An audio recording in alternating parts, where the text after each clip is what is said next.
What's up, y'all? What's up, family? This is Black History Month. I'm going to speak about someone that stood on business. I'm going to talk about John Lewis. John Robert Lewis was born in Troy, Alabama on February 21st, 1940. The third child of 10 children of Willie Mae and Eddie Lewis. His parents were sharecroppers in rural Pike County. Lewis graduated from American Baptist Theological Seminary in Nashville, Tennessee, and was ordained as a Baptist minister. He also earned a bachelor's degree in religion and philosophy from Fisk University. He was also a member of the greatest fraternity known to man, Phi Beta Sigma.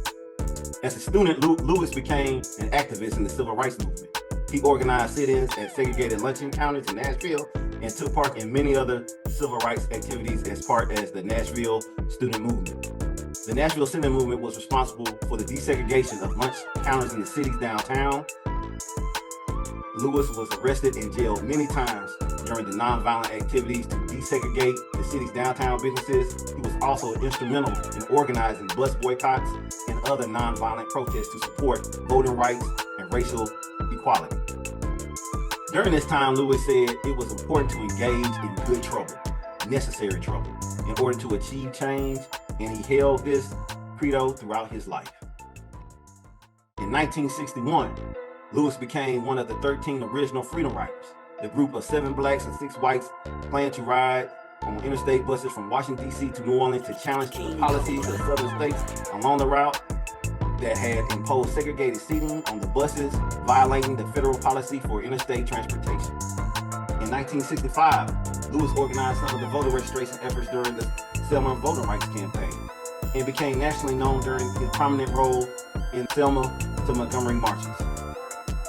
On March 7, 1965, which also could be known as Bloody Sunday, Lewis and fellow activist Jose Williams, another member of Phi Beta Sigma, led over 600 marches across the Edmund Pettus Bridge in Selma, Alabama. At the end of that bridge, the city-county boundary, they were met by Alabama state troopers who ordered them to disperse. They were beaten, they got tear gas, Lewis' skull was fractured, but he was aided in escaping across the bridge to Brown Chapel.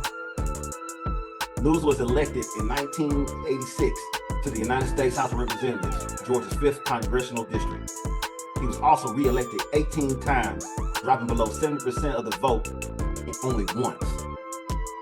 The African American Museum of History, his bill that he introduced in 1988, which failed the first time, but he brought it up for 15 years until Senator Jesse Helms resigned from the Senate. 2003, Helms retired, and basically he won the bill. And so that's how we got the National Museum of African American History and Culture. On July 17, 2020, Lewis died in Atlanta at the age of 80. From beginning to end, John Lewis stood on business. However, the young kids say he did.